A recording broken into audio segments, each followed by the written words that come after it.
Hello dear, welcome to IMT classes. चलो आज आपको एक रियल फेस में मैं एक मॉक टेस्ट या प्रीवियस ईयर पेपर सॉल्व करवा के दिखाता हूँ। ठीक है, इसमें मैं आपको मैथ्स और रीजनिंग पूरा कंप्लीट करवाऊँगा। ठीक है, पूरा सॉल्यूशन करवाऊँगा और जीके और साइंस को आप लोगों ने खुद अटेम्प्ट करना है। ठीक है, मैं दिखाऊँगा लास्ट में, लेकिन आपने खुद अटेम्प्ट करना है। चलो शुरुआत करते हैं। 2023 का एक MBT देखो, अग्निवीर आर्मी GD 17 अप्रैल 2023 shift 1 memory based paper solve करते हैं। ठीक है, चलो मैं इसको शुरू करता हूँ। रियल पेपर जैसे होता है, पूरा टाइमिंग लेके हिंदी मीडियम में मैं सॉल्व करूँगा। ठीक है, क्योंकि मैक्सिमम बच्चे नॉर्थ में हिंदी मीडियम के होते हैं। बाकी जहाँ पे मुझे हिंदी में समझ नहीं आएगा वहाँ पे मैं इंग्लिश में कर लूँगा। मैथमेटिक्स की लैंग्वेज दोनों ही इसमें एक जैसी होती है, चाहे इंग्लिश में लिखो चाहे हिंदी में। ठीक है, चलो शुरुआत करते हैं। मैं हिंदी में ले रहा हूँ इसको, एग्री एंड कंटिन्यू। ठीक है, ये था जनरल नॉलेज, जनरल साइंस। मैं आपको मैथ्स करवाऊँगा, रीजनिंग करवाऊँगा। देखो, 3044 किससे विभाज्य है? 3044 क्या लिखा है? 3044 किससे विभाज्य है? किससे भाग हो जाएगी? देखो, 3 से विभाजित कौन सी संख्या होती है जिसके अंकों का योग 3 से डिवाइड हो जाते हैं? देखो, 344 है, 3044 है भाई। मैं थोड़ा बाई मिस्टेक है ना, रबड़ कर लेते, खींच लेते हैं। देखो 3044 है, तो 3 से डिवाइड होने वाली संख्या होती है अगर अंकों का योग 3 से डिवाइड होता है। 4 4 8 और 3 11, 11 नहीं होता है तो 3 से नहीं होगा, 4 से। 4 का डिविजिबिलिटी रूल क्या बोलता है? यदि लास्ट डिजिट 4 से डिविजिबल है तो संख्या 4 से डिवाइड हो जाती है। यहाँ पे देखो 44 लास्ट 4 से डिवाइड हो रही है। लास्ट के 2 अंक देखने, सिर्फ लास्ट के 2 अंक यदि 4 से डिवाइड हो जाए तो ये पूरी संख्या 4 से भाग हो जाती है। तो देखो 44 क्या 4 से भाग हो जाता है? पूरा पूरा 11। तो इसका सही आंसर क्या होगा? 4।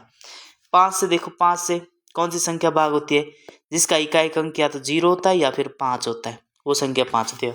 और 6 से वो संख्या जो 2 और 3 से भाग हो जाए। 2 से कौन सी संख्या जिसका इकाई अंक 2, 4, 6, 8 या 0? ठीक है, वो इससे डिवाइड हो जाती है। तो 3 से भी डिवाइड होनी चाहिए, 2 से डिवाइड होनी चाहिए। जो संख्या इन दोनों से डिवाइड होती है वो 6 से भी डिवाइड हो जाती है। ठीक है, ये था इसका रूल। चलो नेक्स्ट क्वेश्चन है। नेक्स्ट क्वेश्चन हमारे पास क्या दिया है? a माइनस बी की वैल्यू 1 है, A square plus B square 85 है, तो a गुणा b ज्ञात करो। देखो, आपको एक फॉर्मूला याद होना चाहिए। क्या होता है?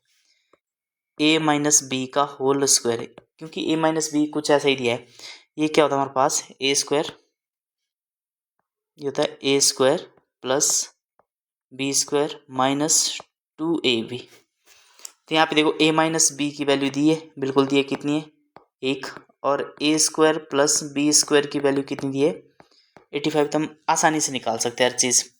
हमारे को निकालना a गुणा b, मतलब इसकी वैल्यू निकालनी a b। तो पुट करो, a माइनस बी की वैल्यू 1 दी है, 1 का स्क्वायर बराबर a square plus B square कितना दिया हमारे पास? 85 इसकी वैल्यू है ना। तो माइनस 2 इंटू ए बी या a गुणा b। तो यहाँ पे देखो 85 साइड को आ जाएगा, कितना बचेगा? ये तो 1 ही बचा। और ये माइनस का इस साइड को आ जाएगा, क्या बचेगा? -85।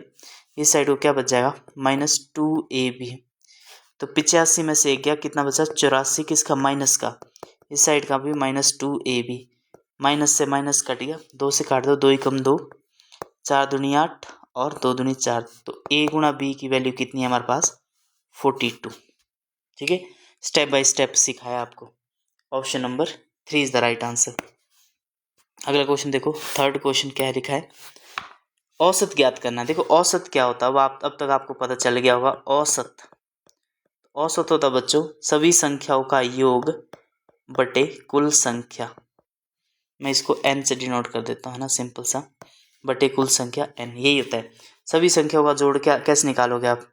86 plus 88 plus 90 plus 72 plus 76 plus 74 बटे कितनी संख्या है? 1 2 3 4 5 6 बटे 6।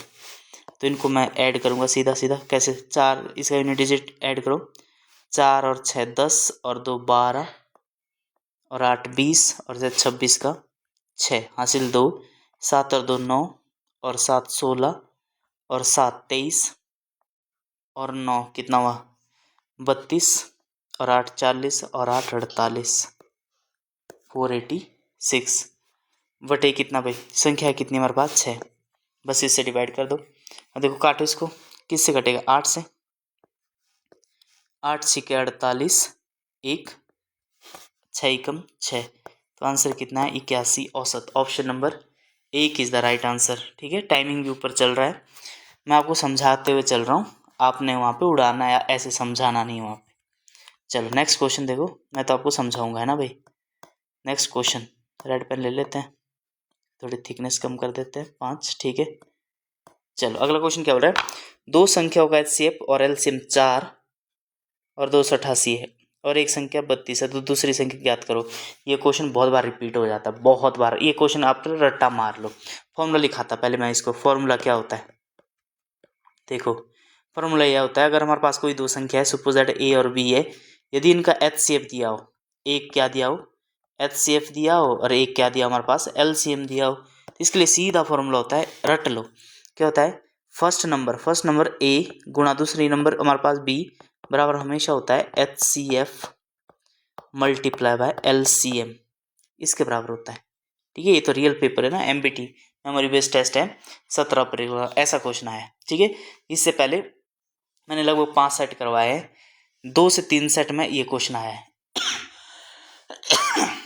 सॉरी, चलो करते इस क्वेश्चन को। यहाँ पे देखो एचसीएफ, दो संख्याओं का एचसीएफ और एलसीएम 4 और 88 है। देखो एचसीएफ हमारे पास दिया हुआ है, एचसीएफ दिया है 4 और एलसीएम हमारे पास दिया है कितना दिया 288। अब बोल रहा है कि एक संख्या ए मानते हैं, एक संख्या दी है 32, तो दूसरी संख्या ज्ञात करनी है, सब कुछ दिया है। ठीक है, सिर्फ वैल्यू पुट करनी है, तो वैल्यू पुट करो। ठीक है, वैल्यू पुट कर रहा हूँ मैं। ए की वैल्यू हमारे पास कितना दिया 32, बी की वैल्यू हमारे पास नहीं दिया है, एचसीएफ हमारे पास दिया 4 और एलसीएम हमारे पास कितना दिया 288। तो काटो इसको, 4 एकम 4, आर पार से काटते हैं, 8 चौके 32। अब 8 से 1 कटना चाहिए क्योंकि होल नंबर में है, तो 8 से काटो, 8 दिए 24, 4 जाता 8 छिके 48, तो बी की वैल्यू हमारे पास सीधा सीधा कितना आ गया 36। ऑप्शन नंबर क्या हमारे पास 2। नेक्स्ट क्वेश्चन की ओर चलेंगे। नेक्स्ट क्वेश्चन में क्या बोल रहा है, यदि एक घनाभ की लंबाई चौड़ाई और कुल पृष्ठीय क्षेत्रफल क्रमशः, ठीक है 15 सेंटीमीटर 10 सेंटीमीटर और 13 सेंटीमीटर है, तो उसकी ऊंचाई कितनी है। देखो घनाभ कैसा होता है मैं आपको दिखा देता हूँ। देखो घनाभ कुछ ऐसा होता है, ऐसा, जिसकी कुछ लंबाई होती है, कुछ चौड़ाई होती है और कुछ ऊंचाई होती है, लंबाई चौड़ाई और ऊंचाई होती है। ठीक है, अब देखो इसका कुल पृष्ठीय क्षेत्रफल क्या होता है, याद रखना ये होता है हमारे पास 2 into l b plus b h plus h l, ये होता है कुल पृष्ठीय क्षेत्रफल। यानी इसमें दो लंबाई होती है हमेशा। देखो अगर देखा जाए l b b h h l, लंबाई गुना चौड़ाई, चौड़ाई गुना ऊंचाई और ऊंचाई गुना लंबाई, ये होता है। और यहाँ पे क्या बोल रहा है हमारे पास कि यदि एक घननाभ की लंबाई एल कितना दिया है 15 सेंटीमीटर, चौड़ाई बी दी हमारे पास कितना 10 सेंटीमीटर, और उसके बाद क्या दिया एरिया दे दिया कितना 1300 सेंटीमीटर है, तो बोल रहा है उसकी ऊंचाई ज्ञात करो। सिंपल सी बात है, इसमें वैल्यू पुट करनी है। ठीक है, तो 2 गुणा एल की वैल्यू 15 और चौड़ाई की वैल्यू 10, ठीक है, प्लस अब यहाँ पे देखो बी की वैल्यू कितनी हमारे पास 10 और एच की वैल्यू नहीं दी है, लिखेंगे ही नहीं, प्लस एच ऐसे लिखेंगे, और एल कितना दिया है 15 बराबर कितना 1300। ठीक, तो इसको सॉल्व करेंगे, 2 गुणा 15 दाए 150 प्लस 10 एच और 15 एच, इसको इकट्ठा लिख देता हूँ मैं, ये 10 एच और 15 एच है, 10 आम और 15 आम कितने हुए 25 आम, यानी 25 एच है ना, टोटल हो गए बराबर कितना 1300। इसको थोड़ा सा काट देंगे 2 से, 2 एकम 2, क्योंकि गुणा में ही परले साइड से कट जाएगा, 6 दूनी 12, 1 बचा, 5 दूनी 10, 650 बचा है, तो यहाँ से निकाल सकते हैं हम लोग इजीली। तो 150 एल ऊपर वाला मिटा देता हूँ मैं, ये जो जहाँ पे लिखा है, थोड़ा सा है ना जगह बनाने के लिए। तो यहाँ पे देखो ये कट गया 150 25H, तो यहाँ पे 25H बचा है और यहाँ पे कितना बचा 650। ये 150 परले साइड को लेगा माइनस का हो जाएगा 150, तो 25H बराबर कितना 150 घटा दो सीधा सीधा, कितने में से 650 में से 150 गया, फिर कितना बचा 500, तो 25 दूनी 50, तो H की वैल्यू कितनी है हमारे पास 20 सेंटीमीटर। पूरा फॉर्मूला लगाया मैंने आपको, तो H की वैल्यू कितनी है 20 centimetre. Option number 2 is the right answer. Next question देखो, नेक्स्ट क्वेश्चन हमारे पास है 3 संख्या का औसत 27 है, दूसरी पहली की 3 गुनी और तीसरी संख्या पहली की 5 गुनी है, संख्या का क्रम क्या है। देखो 27 गुनी है, ठीक है भाई, 3 संख्या का औसत क्या है 27 है, ठीक है। अगर 3 संख्याओं का 3 संख्याओं का औसत कितना हमारे पास 27 है, तो इनका योग निकाल सकते हैं आप। योग कैसे निकालते हैं, औसत गुणा जितनी संख्या है, तो योग निकलेगा औसत 27 गुणा कितनी 3, तो 27 थी कितना हुआ 81। अब देखो कुछ दिया होगा, ये तो हमने योग निकाल दिया। अब बोल रहा है कि पहली 3 संख्या है ना, फर्स्ट सेकंड और थर्ड, ये निकाल दिया मैंने। अब बोल रहा है कि पहली की 3 क्या लिखा है, दूसरी पहली की 3 गुनी है और तीसरी संख्या पहली की 5 गुनी है, दोनों बोल रहा है पहली की, तो पहली को हम लोग ना x मानते हैं, ठीक है। दूसरी पहली की 3 गुनी है, तो दूसरी पहली की 3 गुनी है तो 3x होगी, और तीसरी संख्या पहली की 5 गुनी है 5x है। यदि आप यहाँ से देखोगे ना, तो पहली अगर x होगी तो उसकी 3 गुनी होगी, दूसरी देखो 27x है, तो इसकी ये तो ऑप्शन हो नहीं सकता, ये वाला ऑप्शन नहीं हो सकता। पहले वाला ऑप्शन क्यों नहीं हो सकता है, क्योंकि ये 3 गुनी नहीं दिख रही है। यहाँ पे देखो ये वाला क्या ऑप्शन हो सकता है, 9 3 27, 9 5 45 हो सकता है। यहाँ पे 8 3 24 नहीं है, 24 3 72 नहीं है, तो यहाँ से सीधा सीधा ऑप्शन से पता लग रहा है कि इसका ऑप्शन नंबर 2 ही है, लेकिन फिर भी हम कैलकुलेट करेंगे। योग कितना दे रहा है यहाँ पे 81, हमारे अनुसार योग निकाल दो, x + 3x + 5x कितना आएगा, x और 3x 4x और 5x कितना हुआ 9x है हमारे अनुसार योग, लेकिन ये बोल रहा है 9x ने कितना है 81, तो x की वैल्यू सीधा कितना 9 से काट लो, कितने टाइम जाएगा 9 टाइम, 9 9 81 होता है।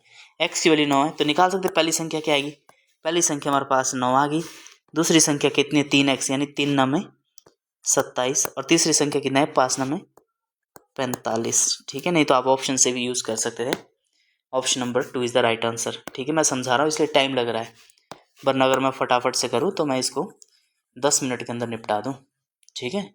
पेपर में अगर एस्पिरेंट की तरफ बैठूँ, यहाँ पे देखो फिर भी अगर आप इतने आसानी आराम से करोगे तो भी आपका हो जाएगा, क्योंकि 1 घंटा बहुत होता है, मैथ्स और रीजनिंग में ही टाइम लगेगा आपका मैक्सिमम। बाकी हिंदी के और रीजनिंग साइंस तो ऐसा है कि आप उड़ा दोगे जल्दी जल्दी से, अगर आपको आता है तो। चलो ठीक है, यहाँ पे देखो 6 वर्ष प्रति वर्ष ब्याज की दर पर 19,800 रुपये पर के मूलधन पर 9 महीने के लिए साधारण ब्याज ज्ञात करो। 9 महीने के लिए जब ये दिए ना 9 महीने का, अगर 1 साल के लिए होता ना तो 1 साल में कितना था 12 महीने, स्पष्ट बात थी। अब महीने को किस में कन्वर्ट करना पड़ेगा, साल में, ये थोड़ा सा देखना पड़ेगा। देखो 1 वर्ष में आपको ये पता होना चाहिए, 1 वर्ष बराबर कितना होता है 12 महीने, तो 1 महीना बराबर कितना 1 वर्ष बटे 12, इस तरह से। तो 9 महीना बराबर कितना 9 बटे 12, बस इतना याद रखना है, 9 बटे 12। 6 महीने बराबर 6 बटा 12, 7 महीने को वर्ष में बदलो 7 बटे 12, ठीक है। इस तरह से मतलब 12 से डिवाइड करना, सीधी सी बात ये, ठीक है। अब आपको समझ आ गया होगा। तो देखो यहाँ पे मूलधन कितना है, मूलधन, तो मूलधन अब आपको दिया है 19,800, दर आपको कितना दिया है प्रति वर्ष 6%, और आपको समय कितना दिया है, समय रहेगा 9 बटे 12, ठीक है। वर्ष, ये वर्ष में कन्वर्ट कर दिया मैंने। अब इसी का क्या पूछ रहा है, अब इसी का पूछ रहा हमारे पास क्या, इसका साधारण ब्याज ज्ञात करना है। तो साधारण ब्याज का फॉर्मूला आपको आसानी से आता होगा, क्या होता है हमारे पास, मूलधन गुणा दर गुणा समय बटा 100। मैं ऐसे कर रहा हूँ जैसे आर्मी वाले बच्चों के लिए पढ़ाना चाहिए, ठीक है। अब यहाँ देखो कितना निकलेगा, मूलधन कितना है 19,800 गुणा दर कितना 6, समय कितना 9/12 बटे कितना होता है हमेशा 100। बस इसको काटना है तो 6 दूनी 12, 2 0 से 2 0 कैंसिल आउट, 2 से कट रहा है, 9 दूनी 18, 9 दूनी 18 तो कितना बचा हमारे पास 99 गुणा 9 तो कितना 9 81 का 1 हासिल 8, 8 9 72 और 8, मैं गलत कर रहा हूँ क्या? 99 1,19,800 था ना, ठीक है। 6% 9/12 ठीक है, 6 दूनी 12 तो यही आना चाहिए भाई। 9 81 का 1 हासिल 8, 8 9 81 और 8 मैं 8 कर रहा था, इसको गुणा कर रहा था इसके साथ। 9 81 और 8 कितना हुआ 89, 891 होना चाहिए भाई। तो 891 हमारे पास ऑप्शन नंबर 4 में, ठीक है। नेक्स्ट क्वेश्चन हमारे पास किससे दिया है?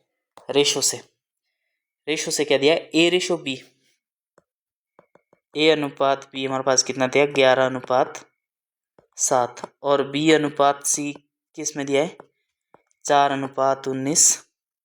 तो आपको निकालना A/B/C। अगर आपने अभी तक रेशो वीडियो नहीं देखा है ना, अगर आपने रेशो चैप्टर पूरा देख लिया तो आपको रेशो से रिलेटेड कोई प्रॉब्लम ही रह जाएगी।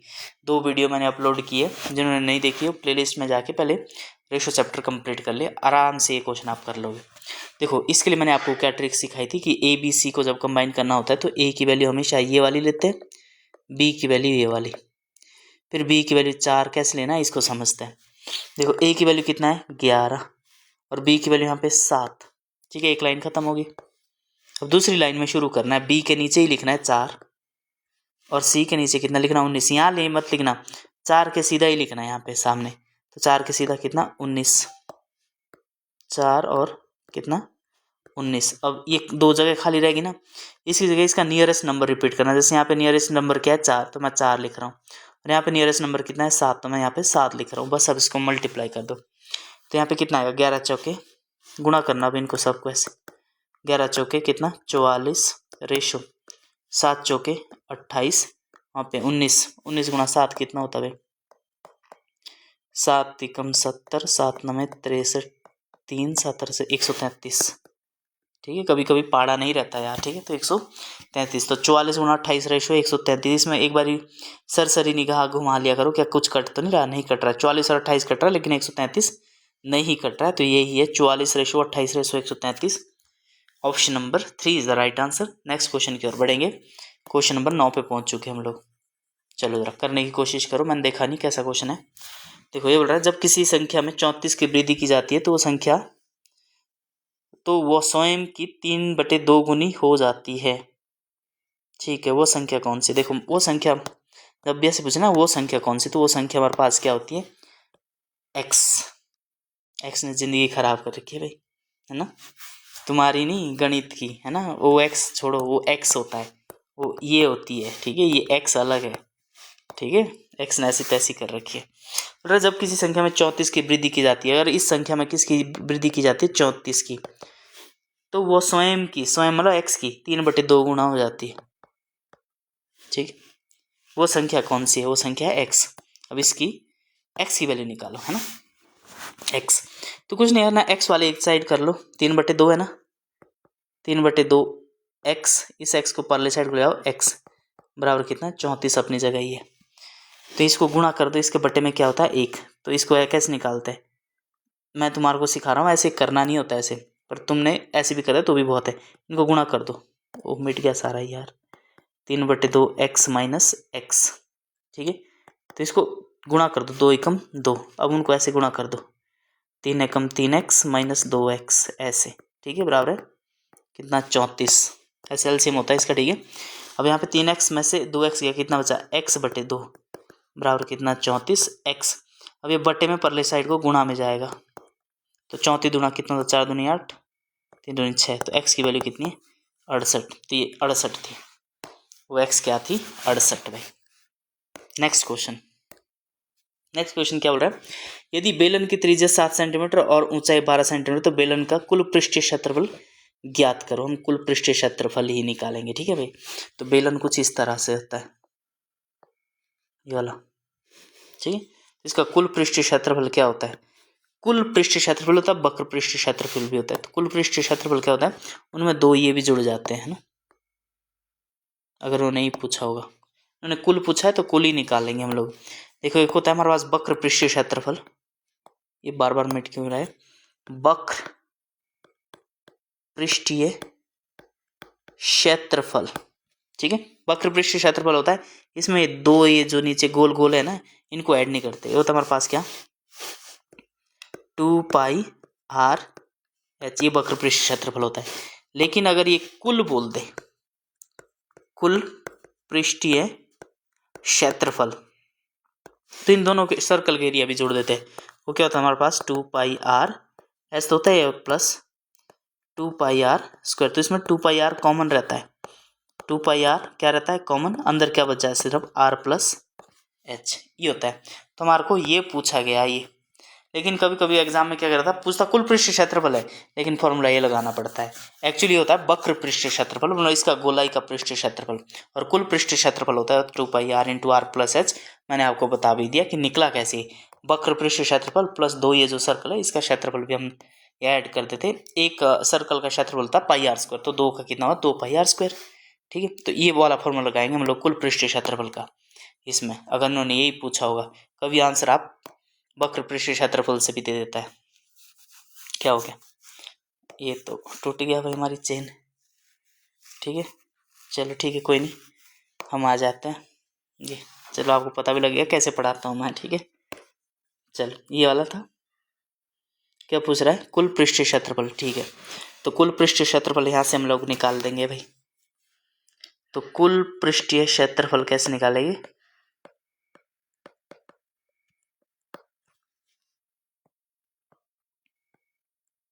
फॉर्मूला मैंने आपको बता दिया था, क्या होता है? 2πr × r+h। यहाँ पे r की वैल्यू दी है इन्होंने 7 सेंटीमीटर और h की वैल्यू दी है 12 सेंटीमीटर। ठीक है, निकालो फटाफट से। ठीक है, कैसे निकालेंगे? देखो, 2 की वैल्यू जब तक ना बोली गई तब तक यही रहती है, 22/7 × r कितना? 7 सेंटीमीटर, और 7 + 12 ये अलग से रहेगा। ये 7 से 7 कैंसिल हो गया, 2 × 22 × 12 और 7 कितना हुआ? 19। 9 दूनी 18, 8 दूनी 16, 6 होगा लास्ट में, 3 में 6, मतलब इसका मतलब है तुम कैलकुलेट ही करो। 44 × 19 तो 22 दूना 44 है ना, 4 9 में 36 का 6 हासिल 3, 4 9 में 36 और 3 कितना होता है? 39। इसके बाद देखेंगे 44, 9 और 4 13 का 3 हासिल 1, 4 और 4 8, 836। तो ये रहा इसका कुल पृष्ठीय क्षेत्रफल। ठीक है, आई होप आपको समझ आ गया होगा। क्वेश्चन नंबर 11 बोल रहा है यदि x और 2x समपूरक कोण हो तो 2x का मान ज्ञात करो। एक तो पूरक कोण, एक होता है समपूरक कोण। देखो, पूरक कोण क्या होता है भाई? पूरक कोण, एक मिनट, कॉम्प्लीमेंट्री एंगल होता है कि सप्लीमेंट्री? में इंग्लिश में देख लो, इंग्लिश में देख लेते हैं एक बारी। हाँ, सप्लीमेंट्री है। ठीक है, सप्लीमेंट्री है। तो देखो भाई, पूरक कोण क्या होता है और समपूरक कोण क्या होता है? पूरक कोण होता है जिनका सम 90 डिग्री हो, और समपूरक कोण क्या होता है? समपूरक कोण जिनका एंगल का जोड़ कितना होता है? 180। तो इन्होंने पूछा है समपूरक कोण, तो समपूरक कोण हम निकाल लेते हैं भाई। ठीक है, x और 2x का समपूरक कोण, x और 2x समपूरक कोण है, तो 2x का मान ज्ञात करो। देख लो भाई,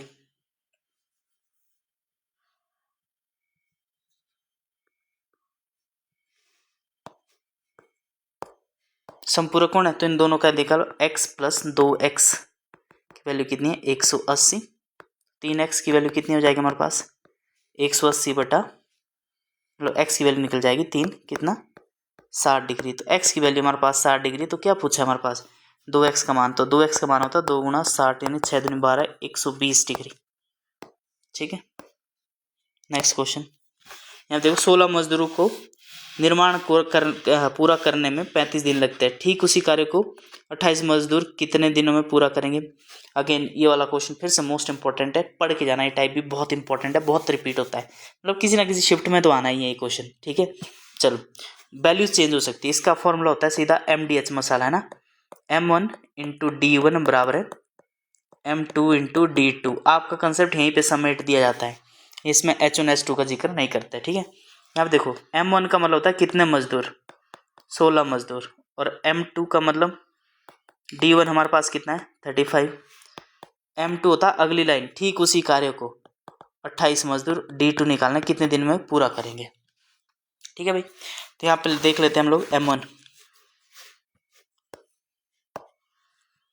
M1 कितना हमारे पास, देखो 16 × 32, ये वाला फॉर्मूला लगा रहा हूँ मैं, बराबर है 28 × D2 कर लो, है ना। 28 है, 28 मजदूरी है, 35 वो 32 नहीं भाई, यहाँ पे थोड़ा सी मिस्टेक होगी मेरे से, ये 35 है, ठीक है। तो 28 से देखो 7 चौके 28, 7 पंजे 35, 4 एकम 4, 4 चौके 16, तो 4 पंजे कितना 20 बराबर कितना D2, ठीक है। नेक्स्ट क्वेश्चन की ओर बढ़ेंगे हम लोग भाई। ये क्या बोल रहा है, अच्छा ये तो यही क्वेश्चन है, तो इसका कितना निकला था भाई 20 निकला था शायद, 16 35 28 4 5, हाँ ठीक है, इसका 20 ही निकला था। नेक्स्ट क्वेश्चन अगला देखो, 2 जोड़ी पैंट और 3 शर्ट की कीमत 650 रुपये, तो 4 जोड़ी पैंट और 2 शर्ट की कीमत 700 रुपये, तो प्रत्येक शर्ट का मूल्य ज्ञात करो। शर्ट का मूल्य ज्ञात करना भाई। देखो जोड़ी पैंट को मैं x मानता हूँ 2x प्लस 3 शर्ट को y मानता हूँ बराबर है 650। 4 जोड़ी पैंट यानी 4x प्लस 2y बराबर कितना 700, ठीक है भाई। अरे ये होती वज्रगुणन विधि या फिर आपका एलिमिनेशन मेथड, किसी को एक को सेम कर लो, x को या y को। मेरे को निकालना क्या है शर्ट, मतलब y निकालना है, y निकालना पहले, है ना। तो y निकालना, तो y की वैल्यू निकालनी है मैंने, तो मैं x को बराबर कर देता हूँ, इसको 2 से गुणा कर देता हूँ। ये क्या जाएगा 2 से गुणा कर देंगे, इस क्वेश्चन क्या जाएगा 4x प्लस 6y बराबर है 650, कितना होता है 1300, और ये रहेगा 4x प्लस 2y बराबर कितना 700। 4x से 4x कैंसिल आउट कर देंगे, माइनस कर देंगे इसको, 6y माइनस से 2y गया, कितना बचा 4y, और ये कितना बचेगा हमारे पास 1300 में से 700 गया 600, ठीक है। तो y बराबर कितनी आ जाएगी, शर्ट की वैल्यू निकालनी है y की वैल्यू, तो y बराबर कितना पढ़ा होगा आपने एलिमिनेशन मेथड, विलोपन विधि बोलते हैं जिसको 10th में, उससे कर रहा हूँ मैं। y बराबर कितना 600/4 यानी 15 चौके 60 यानी 150 रुपये। तो एक शर्ट की कीमत कितनी है 150 रुपये, ठीक है। नेक्स्ट क्वेश्चन देखते हैं, चलिए इसको यहाँ से कर लेते हैं। 83/500 का मतलब क्या हुआ,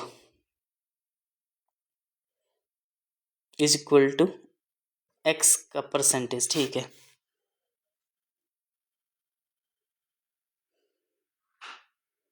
अच्छा 83/500 का कितना परसेंट है, ये बोल रहा है 83/500 का कितना परसेंट है। परसेंटेज निकालने के हमारे को किससे गुणा करना पड़ता है 100 से, 100 से काट दो, 2 0 से 2 0, 5 से कटेंगे, 16 पंजे 85 होता है, या 5 एकम 5, 3 बचे, 6 पंजे 30, 3 क्या 3 बचा 30, 6 पंजे 30 यानी 16.6%, 16.6%, ऑप्शन नंबर 1। नेक्स्ट क्वेश्चन यहाँ से भी चल पड़ते, नेक्स्ट ए और सी, ये भी मैंने आपको सिखाया हुआ है। ए अनुपात बी बराबर कितना 7:9, और बी अनुपात सी बराबर कितना 5:7। तो क्या पूछ रहा है ए अनुपात सी, जब भी पहला और लास्ट निकालना हो ना, इनको गुणा करो, पहले वाले को और दूसरे गुणा करो, तो 7 पंजे 35 और 7 9 63, इसमें 7 दिख रहा है, तो 7 से काट दो, 7 पंजे 35, 7 9 63, तो 5:9, ठीक है, ये वाला है। नेक्स्ट क्वेश्चन, अच्छा मैथ्स खत्म हो गया, रीजनिंग आया रहा। और यदि किसी निश्चित कूट भाषा में रोड ROAD को लिखा जाता है WTFI, है ना, तो बीट को क्या लिखेंगे आर का मतलब क्या होता है 18, ओ का मतलब क्या होता है 15, ए का मतलब होता है 1 और डी का मतलब होता है 4। वैसे डब्ल्यू का मतलब होता है 23, टी का मतलब होता है 20, एफ का मतलब होता है 6 और आई का मतलब होता है 9। तो यहाँ पे देखो 18 में कितना जोड़ा गया 5, 15 में कितना जोड़ा गया ताकि 20 हो जाए, ये भी 5 लग रहा है। एक में क्या जोड़ा जाए 6 हो जाए, ये भी 5, 4 में क्या जोड़ा जाए 9, आई 9 हो जाए, मतलब ये भी +5, मतलब सब में +5 किया हुआ है। ठीक है, तो यहाँ पे भी देख लो BEAT इसका निकालना है। B का मतलब होता है 2, E का मतलब होता है 5, A का मतलब होता है 1, T का मतलब होता है 20। ये टिप्स में होने चाहिए इस तरह से। तो 2 में 5 जोड़ दो 7, और 7 किसका होता है भाई बोलो, EFG। E 5, 5 और 5 10 जोड़ दो, 10 का मतलब क्या होता है J। अच्छा 10 होता है ना, 10 का मतलब होता है J। 1 में 5 जोड़ दो तो F, 20 में 5 जोड़ दो P, मतलब कितना होगा 25, 25 का मतलब क्या होता है Y। GJFY, GJFY दिख नहीं रहा भाई, GJFY option number 1। Next question देखो, नेक्स्ट क्वेश्चन में क्या दिया है, नेशन को ऐसे लिखा जाता है और हंगरी को कैसे लिखा जाता है। देखो क्या लिखा जाता है, NATION, नेशन को लिखा जाता है ANTINO। कैसे लिखा गया है, ANTION। अच्छा AN को उल्टा किया, बाकी तो ऐसे लिखा, शन तो ऐसे लिखा है, नहीं लिखा है, NO भी उल्टा किया है, NA को उल्टा किया है, T बीच वाले को ऐसे रखा है, फिर ON को उल्टा किया है, मतलब हंगरी को भी ऐसे लिखेंगे, हंगरी। पहले को उल्टा करना है तो HU का क्यू क्या बन जाएगा UH, फिर NG को ऐसे लिखना है, फिर RY को उल्टा लिखना है YR, तो UHNG और YR, UHNG YR। ठीक है, यही था ऑप्शन। नेक्स्ट क्वेश्चन, यहाँ पे नेक्स्ट स्लाइड लिख लेते हैं। यदि एक निश्चित कूट भाषा में पेपर को ये लिखा जाता है तो ब्रिंजल को कैसे लिखा जाता है। देखो पेपर, पहले इसको देख लेते हैं, PAPER। पेपर को लिखा जाता है 16, 11, 65, 18। पहले इसको समझते हैं। P का मतलब कितना था 16, A का मतलब क्या था 1, P का मतलब क्या था 16, E का मतलब होता है 5, R का मतलब 18। मेरे तो यही नंबर दिख रहा है 16, 11, 65, 18, यही है, मतलब इसकी वैल्यूज़ लिखनी है। तो बस ब्रिंजल की हम वैल्यू लिखेंगे BRINJL। तो B का मतलब कितना था 2, R का मतलब 18, I का मतलब 9, N का मतलब 14, J का मतलब 10 और L का मतलब 12। तो अगर ये नंबर है तो यही है 2, 18, 91, 41, 0, यहाँ पे 2 1 है लेकिन हमारे पास एक ही 1 है, 21, 89, 14, 10, 12, यही ऑप्शन है। Option number 3 is the right answer. ठीक है, अब यहाँ पे देख लो, ये पता नहीं कौन सा क्वेश्चन है भाई, कैसा क्या दे दिया ये। चलो नेक्स्ट स्लाइड लेते हैं। निम्नलिखित संख्या प्रतीक श्रृंखला को संदर्भ ले और उसके बाद आने वाले प्रश्न का उत्तर दे। ठीक है, ये है पूरा। ऐसे कितने प्रतीक है, प्रतीक मतलब सिंबल, जिनके ठीक पहले एक संख्या और ठीक बाद एक संख्या है। देखो हमने ऐसे प्रतीक निकालने हैं जिसके पहले भी संख्या है और उसके बाद में भी संख्या। जैसे हमने यहाँ पे स्टार ले लिया, तो यहाँ पे स्टार के दोनों से पहले भी संख्या है और बाद में भी संख्या है, तो एक ये होगी, एक संख्या होगी ये वहाँ पे। दूसरी देखो यहाँ पे ये वाला, इससे पहले अब फैक्टोरियल है, फिर 3 है। मैं पहले लिख दूँ, नहीं समझ नहीं आएगा आपको, मैं लिख देता हूँ क्या बोल रहा है। 1 स्टार है, फिर 2 है, फिर 9 है, फिर 8 है, फिर 4 है, फिर ये है आयोटा बोलते इसको, फिर 3 सिंबल है, फिर 3, 5, 4, फिर सिंबल है, फिर 9, फिर फैक्टोरियल है, फिर आपका डॉलर है, फिर आपका 3 है, फिर आपका सिंबल है, फिर आपका 1, फिर 3 है, फिर एम्परसेंट है, फिर 9 है, 6 है, 8 है, डॉलर है, फिर स्टार है, फिर से डॉलर है, फिर 9 है, फिर 3 है। अब बोल रहे हैं ऐसे सिंबल चुनने, सिंबल होता है मतलब डॉलर, स्टार, ये वाले सिंबल होते हैं जिनके पहले भी संख्या और, तो पहला नंबर तो ये आ गया 1। दूसरा क्या ये हो सकता है, नहीं, ये वाला सिंबल देखो, इससे बाद में तो नंबर है, पहले इसका सिंबल है, तो ये वाला नहीं हो सकता। हैश देख लेते हैं, हैश देखो, हैश के पहले 9 है, हैश के बाद 9 है और पहले तो दूसरा नंबर ये हो गया। यहाँ पे देखो इसका इसके बाद डॉलर है, लेकिन पहले ये तो ये भी नहीं हो सकता। ठीक है, अब यहाँ पे डॉलर देखो, इसके पहले आयोटा है। ठीक है, इसके पहले क्या है, आयोटा, और पीछे 3 है, तो ये भी नहीं हो सकता है। यहाँ पे देखो ये वाला सिंबल, इसके बाद 1 है और इससे पहले 3 है, तो तीसरा नंबर हो गया। M% भी देखो यहाँ पे, M% भी, M% से पहले 9 है, उसके बाद उस पहले 9 3 है, बाद में 9 है, चौथा नंबर ये हो गया। डॉलर देखो यहाँ पे नहीं हो सकता, ये भी नहीं हो सकता, इसके 4 है। Option number 4 is the right answer. Last question है, फिर से क्या सारे पूछ लेते क्या इसी में से, नंबर इसके सीरीज में से भी। और यदि KHI को 28 लिखा जाता है और FSH को 33 लिखा जाता है, तो TBT को क्या लिखेंगे, देखेंगे भाई क्या लिखेंगे, मुझे भी ना पता। K का मतलब क्या होता है 11, 8 का H का मतलब 8 और ये 9। इसको पहले जोड़ के देखते थे क्या 28 आता है। 11 + 8 कितना, 19 और 9 28, मतलब इनके सिंबल लिखना और जोड़ देने। F कितना होता है 6, S होता है 19, H होता है 8, ये देख लो जरा, 8 से 14, 19 और 14 कितना हुआ, 9 और 4 13 का 3 हासिल 33 हुआ, मतलब सही है ये दोनों ही। तो T का मतलब होता है 20, B का मतलब होता है 2 और T का मतलब होता है 20, 20 और 20 40 और 2 42 आया इसका आंसर, ऑप्शन नंबर 42 ये रहा। अब देखो आपको इससे क्या समझ आता है कि अभी भी आपके पास कितना मिनट है, 24 मिनट है, मोटा मोटा आपके पास अभी भी कितना मिनट बचा है, 24 मिनट बचा है, और मैथ्स और रीजनिंग में ही ज़्यादा टाइम लगता है। ठीक है, अभी 36 मिनट हुआ है और मैंने आपको समझा के किया है।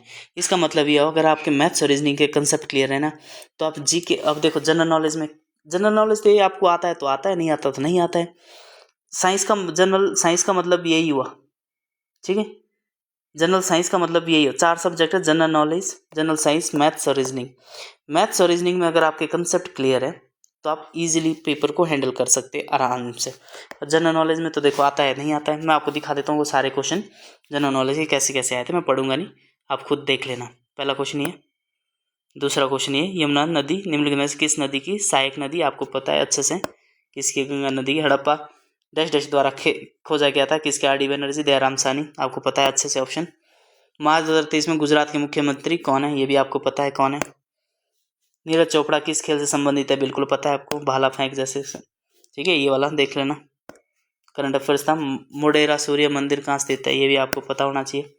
भारत का कौन सा राज्य क्षेत्रफल दृष्टि से सबसे बड़ा है। 18 स्थान के मशहूर विद्रोह प्रसिद्ध मंगल पांडे जिसका हिस्सा थे, किससे संबंधित है। ठीक है, किससे था वो, गाय चर्बी की, ये थे ना, गाय और सुअर की चर्बी लगाई थी।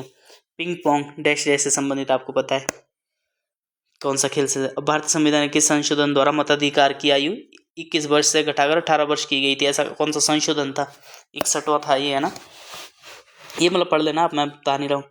थाईलैंड की राजधानी क्या है, बहुत फेमस है, बैंकॉक, जो भी हो। मार्च 2023 में भारत के गृह मंत्री कौन है, मार्च 2023, ठीक है, मार्च 2023 में कौन है, आपने वर्तमान में रख लेना कौन है। पुर्तगाली खोजकर्ता वास्को डी गामा कब भारत आया था, आपको पता होगा अच्छे से, 1498 जो भी था। चंद्रयान 2 के रोवर का नाम क्या था। इमली में प्राकृतिक रूप से मौजूद अम्ल होता है, अच्छे से याद होगा आपको कौन सा होता है इमली में। ठीक है, टार्टरिक एसिड, जो भी हो, मैं बता रही हूँ। DNA का पूरा नाम क्या है, डीऑक्सीराइबोन्यूक्लिक एसिड। पोलियो किसके कारण होता है, ये भी पता है आपको, साइंस के क्वेश्चन है। रदरफोर्ड कल्पा कर्ण विकर्ण प्रयोग की खोज की उत्तरदायी था, आपको पता होगा। हमारे शरीर की सबसे बड़ी ग्रंथि कौन सी, जिसे इसके लाल भूरे रंग से अभिलक्षित किया जाता है। वीडियो पॉज करके सॉल्व करना है। चींटी के डंक में कौन सा अम्ल होता है, बहुत अच्छे से, बहुत अच्छा क्वेश्चन है, सिंपल सा क्वेश्चन है। प्रकाश के एक स्पेक्ट्रम में कितने रंग होते हैं, कितने होते हैं, प्रिज्म में कितने रंग का कलर होता है, और ऐसे भी कलर कितने, जो सूर्य का प्रकाश होता है कितने कलर का होता है, देखता हमारे को व्हाइट है लेकिन होता 7 कलर का है, आपको पता चल ही गया हो। कोशिका की खोज किसने की थी भाई, बोलो। ठीक है, ये भी देख लेना भाई, जिंदा कोशिका खोज किसने की थी और मृत कोशिका की खोज किसने थी, ये दोनों ही पढ़ लेना। ग्रंथि हमारी आंखों से आंसू मुक्त करती है, पता होगा आपको कौन सी होती है। निम्नलिखित में से क्या पदार्थ के रासायनिक परिवर्तन के उदाहरण है, बोलो। अब मनुष्य की लाल रक्त कोशिका RBC का औसत जीवन काल कितने का होता है, बहुत कम जीती है। ऑक्सीजन की खोज किसके द्वारा की गई थी। त्वरण की इकाई क्या है, त्वरण मतलब एक्सेलरेशन, निम्नलिखित में से कौन पारिस्थितिक तंत्र का एक जैविक घटक है? और ये रहा हमारे पास 15वां क्वेश्चन साइंस का। बस इतना ही है, तो आपने देख लेना है। जनरल नॉलेज और जनरल साइंस में आपको दिखा दिया करूँगा, मैथ्स और रीजनिंग में बाकायदा सॉल्व किया करूँगा आपको, ठीक है। तो देखो मैथ्स और रीजनिंग कोई क्वेश्चन छूट तो नहीं गया भाई?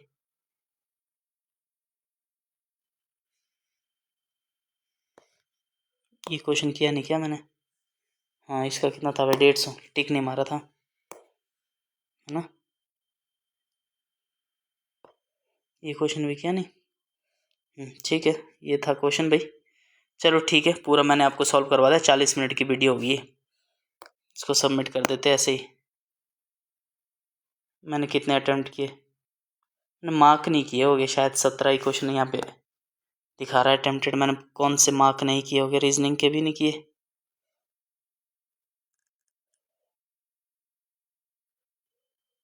साइंस